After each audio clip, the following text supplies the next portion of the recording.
Hello everyone. So today we will talk about circuit analysis and namely we're going to talk about circuit analysis and resistance. I have told you previously that everything that we've been doing so far was kind of a baby version of what it really is. So now we finally won't be working with a baby version of things. We will be working with very much a grown-up version of our circuits. And you will find that the difference is not actually that big, right? The nice thing about circuit analysis, I'm not going to be teaching you any new laws. I'm not going to be teaching you any new formulas. All I'm going to be showing you are a set of techniques and a way of looking at things that is different from what we've been doing so far. And I will be giving you some more grown-up definitions that you will be able to use and that will be very, very useful to you. Okay, so let's consider these arrangements of resistors. So I have two sets. Now these are one after the other, like beads on a string. So this is resistor in series. Now this one is in parallel. And how do we know it's in parallel? Well, for now, it looks in parallel, therefore it is in parallel. It actually doesn't work like that, and today I'm going to give you the precise definition of why things in parallel really are parallel. What does it really mean to be this? But right now, let's just look at them and think about some big differences. So one big difference for the series circuit and the parallel circuit is how you calculate the R total. Now, R total is a very important piece of information. The amount of current and the amount of power you draw from your power source depends on the resistance of your circuit, right? The more the resistance, the more power you will need to power your circuit. And here's the deal. Power is money. Power is what you pay money for. Power is what your parents pay for their electricity bill. Power is what you pay for when you're buying a battery. So power is a big deal, and that means, because it costs money, and that means resistance is a big deal because resistance, your power requirements depend on your resistance. So let's take a look how is this done. So as you already know, resistors in series, R total is calculated by adding them up. It's just R1 plus R2. Nothing more to it. Very, very simple. Now, when you have a parallel circuit, you get a crazy formula, right? You get 1 over R total. So you're not even calculating R total to start with, and then you go 1 over R1 plus 1 over R2, right? And so on, however many terms you have. So what's the real difference when you look at this? Well, one of the biggest issues with this is that when you add the resistors, R1 plus R2, you usually end up with a number larger than either of the resistors you're adding. It kind of makes sense, right? If I have 1K ohm and I add 1K ohm to that, that's 2K, right? Well, when you have resistors in parallel, you don't end up with a large number. In fact, parallel arrangement tends to decrease your power requirement, right? 1K plus 1K is not going to be 2K, right? This is going to be a small number. And usually the number is, well, always actually, the number is smaller than the smallest of your branches. So I know that R total for this circuit is less than 1K simply because it's in parallel. Okay, so circuit analysis, what is this all about? Well, so far we have been talking about series circuits or parallel circuits, but we have never really formally talked about combination circuits. And this is what this is all about. Well, here is an interesting thing.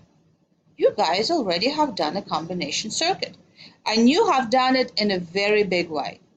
I'm, of course, talking about your project. Your project for every single one of you, no matter which grade you got, as long as you submitted the project, was a combination circuit.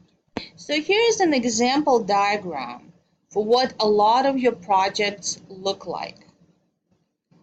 Most of you had a diagram that looked something like this. Some of you had 2 LEDs per branch instead of 1. Most of you had more than 2 branches. Some of you had 6 branches to 8 branches easily, right? But this circuit is both series and parallel. Now, how can this be? Well, first, take a look at the resistor. This resistor R1 and this LED, red one, they are in series with each other. They are one after the other. Now, if you look over here, you have exactly the same thing happening in the second branch. Your R2 is in series with blue. But it is also a parallel circuit because this branch containing both of these elements, R1 and red one, is parallel to branch containing R2 and blue. So you have done a combination circuit already. Now, for the purposes of this lecture, I will only be using resistors. However, remember that we often represent other elements by using resistors. And once you know how to do things with resistors, you can often generalize your skills to other circuit elements. Here's an example of a combination circuit for you guys. So take a look. Where does this thing not want to go away? Okay, take a look over here. I have 1, 2, 3, 4, 5 resistors. Please ignore this arrow. This is just an error that popped up on my screen. So this, and I want to find R total for this circuit. This looks very difficult, right? But this is actually a lot simpler if you break it up into small pieces. So what I'm going to do first is I'm going to figure out which sets I have that are in series. So when I have things in series, these two are in series, and so are these two. Everything else is in parallel. So I have in series, I have R1 and R2.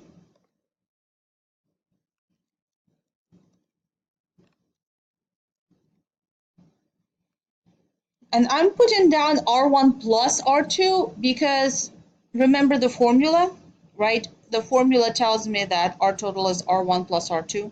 So if I were to replace these two resistors by one big one, its value would be calculated as R1 plus R2. And the other one in series is R4 and R5. R4 plus R5. Okay.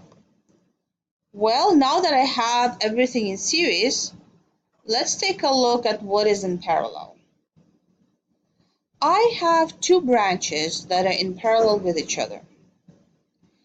If I had one resistor in this branch over here, you wouldn't even wonder whether or not they're in parallel. It would have been obvious.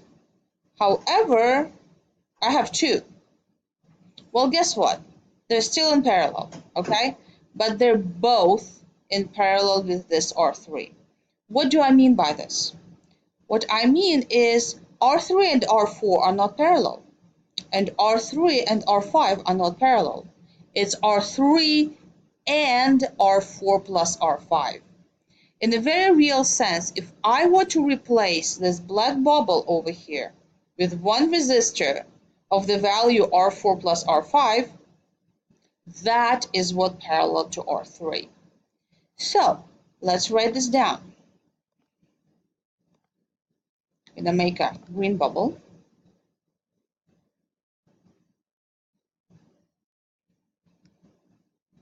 Okay, so everything in green bubble is parallel. So I want to write down an expression that's expressing this. So I've got parallel, and I've got R3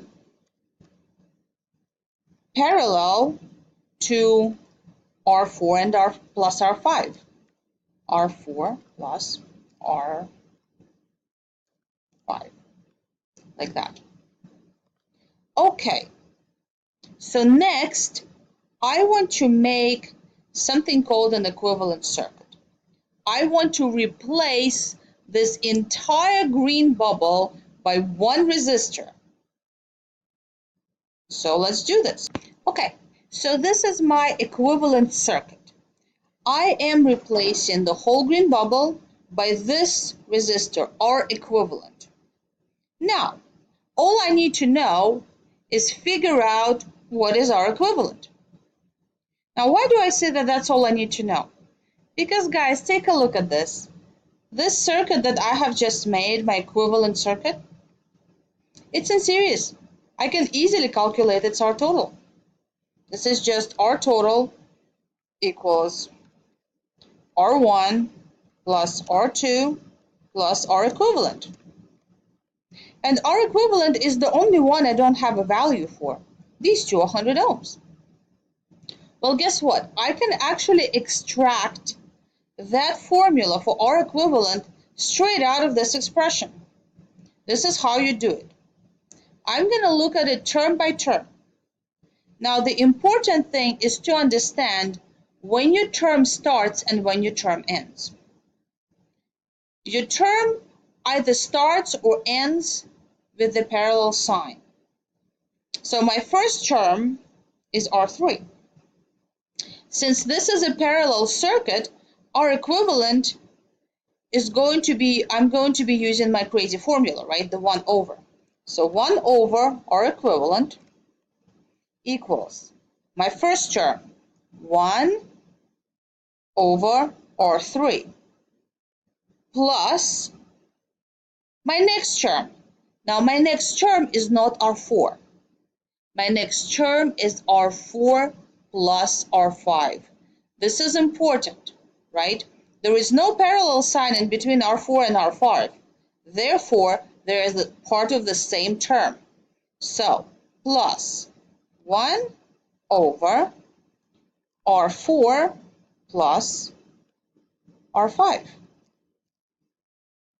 Very simple. So now that I have the formula for R equivalent, I can solve for it. So I'm going to go ahead and do this. So 1 over R equivalent equals 1 over 100 plus 1 over 100 plus 100. That's just 200, right? So this is just 1 over 100 plus 1 over 200. And guys, please use a calculator when you're doing problems like this. You don't have to do this in your head, okay? This is not a class where I will ever tell you not to use a calculator. If you put this expression into a calculator, you get 0.015. Now, the important thing is I'm not done yet. This is 1 over R equivalent. I still need to find R equivalent. And my R equivalent is 1 divided by 0.015, and that happens to be 66.7 ohms. Now I can quickly check if my answer makes sense because my answer has to be smaller than the smallest of my branches.